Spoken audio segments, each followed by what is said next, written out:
Je te donne le choix du prochain Kongor en fin de vidéo. Bon visionnage. Salut à tous et bienvenue dans un nouveau Kongor. Aujourd'hui je vous parle d'une histoire qui a un mix entre une histoire vraie et un conte. Puisque je vais vous parler d'Anastasia, qui est le résultat de votre vote de la semaine dernière. Donc c'est parti.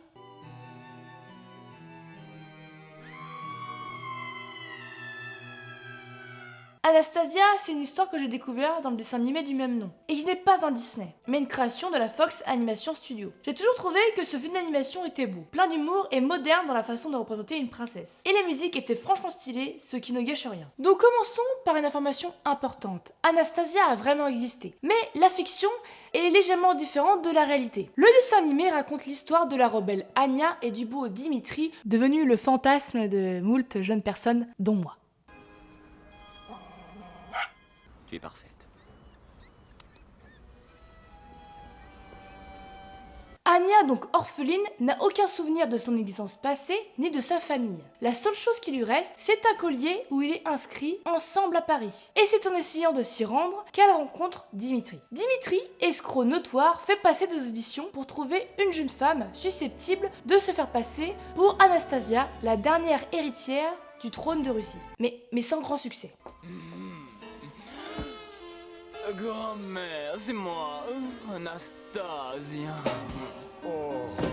Nos deux héros se retrouvent à Paris pour y retrouver la duchesse Marie, qui est la dernière représentante de la famille royale, et aussi la grand-mère de la princesse Anastasia, qu'elle recherche assidûment. Et tout cela sous la menace du terrible Rasputin, qui n'a qu'un souhait, tuer toute la famille des Romanov, c'est-à-dire Marie et Anastasia. Et c'est après une succession de clichés sur Paris, c'est-à-dire baguettes, bérets et t-shirts à rayures, qu'ils réussiront à retrouver sa famille.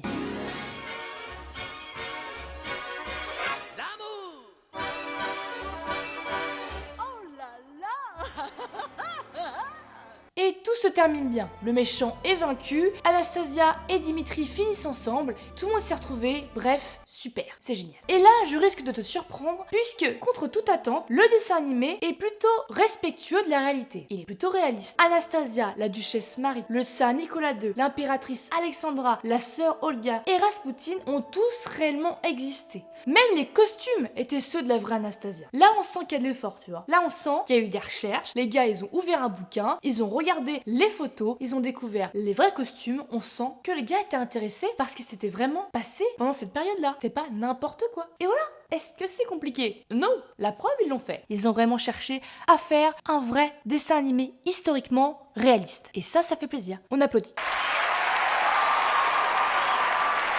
La famille était constituée du tsar Nicolas II, de sa femme l'impératrice Alexandra et de leurs 5 enfants, Olga, Tatiana, Maria, Anastasia et Alexis. Anastasia, c'était une fille plutôt rebelle, joyeuse et assez coquine, on peut le dire. Elle était pas très princière. Une princesse, oui, mais une princesse normale. Comme tout le monde, je rentre chez moi, un manoir du 17e, et je prends un bain à la violette et au camphre. C'est en 1917 que la révolution éclate. Anastasia a 16 ans à ce moment-là et pas 8 ans comme dit dans le dessin animé. Après le soulèvement de la population, les Romanov sont séquestrés dans le palais Alexandre, puis dans la villa Ipatiev avec quelques domestiques. C'est pendant la nuit du 16 juillet 1918, soit après un an d'emprisonnement, que la famille des Romanov ainsi que leurs domestiques sont fusillés par un groupe de bolcheviks. Et pas du tout à cause de Rasputin. Rasputin, il a rien à voir là-dedans. Alors, foutez-lui la paix. Le gars, il a fait des mois qu'il est mort, il a été assassiné, et ça n'a rien à voir. Lui, il veut pas de mal du tout aux Romanov. Le seul truc, c'est qu'il a eu une vision où il a vu qu'il y aurait une révolution. Mais c'est tout. Il a rien fait, lui. Il était mort. Foutez-lui la paix maintenant.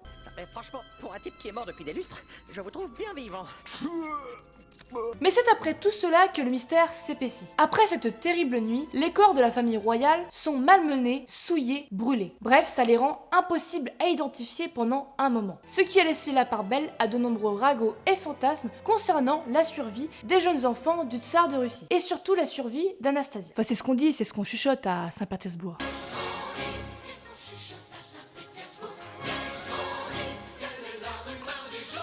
Et il y a des témoignages qui alimentent ces rumeurs. Certains témoins diront qu'il manquait un corps à l'appel. On dira que Anastasia a survécu au coup de feu grâce aux pierres précieuses qui étaient cousues dans sa robe. On dira aussi qu'elle était cachée pendant tout ce temps pour éviter les représailles. Et plusieurs femmes prétendront être la vraie Anastasia, dont une femme qui a fait beaucoup parler d'elle, Anna Anderson. Et c'est certainement d'elle qui a été inspiré le personnage d'Anya dans le dessin animé. C'est en 1920, après une tentative de suicide et un séjour en hôpital psychiatrique, autant dire qu'elle n'était pas hyper sereine non plus, c'est sûr, qu'elle commença à révéler sa soi-disant vraie identité, c'est-à-dire la princesse Anastasia. Plusieurs proches de feu la famille royale rendent visite à Anastasia, dont l'ancienne dame de compagnie de l'impératrice Alexandra, la baronne Sophie. Sophie Stanislavkaïevna, Somarkov Smirna.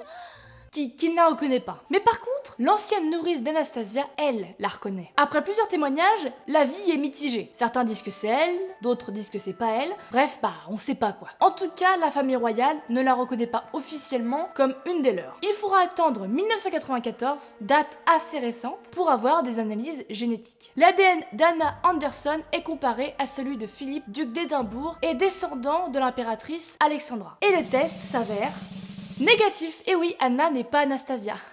C'est con, ce qui est pas du tout comme le dessin animé du coup, hein. Non, on n'a jamais retrouvé Anastasia. En fait, le dessin animé, ça serait une représentation d'un univers parallèle où Anna Anderson serait la vraie Anastasia. Bon, faut pas se voiler la face, mais la princesse Anastasia, elle est morte à 17 ans d'une balle dans la tête en pleine nuit. C'est ça la vérité. Ah bah c'est sûr que ça fout un coup au moral, hein. Du coup, pour vous remonter, j'ai décidé de vous montrer des petites anecdotes sur le dessin animé. Anastasia, c'est le premier dessin animé de la Fox, qui a eu un tout petit succès en fait. Il faudra attendre l'âge de glace pour avoir un vrai retour. Céline Monsara, qui fait la voix d'Anastasia, Puisque je ne sais pas qui je suis, pourquoi est-ce que je ne serais pas une princesse ou une duchesse? Enfin, n'importe quoi, je ne sais pas. fait aussi la voix de Dory et de Julia Roberts. Voilà pourquoi tu connais cette voix. Lors de la chanson sur Paris, on peut voir plusieurs personnalités et caméos, comme genre Lumière, Tu nous offres l'amour.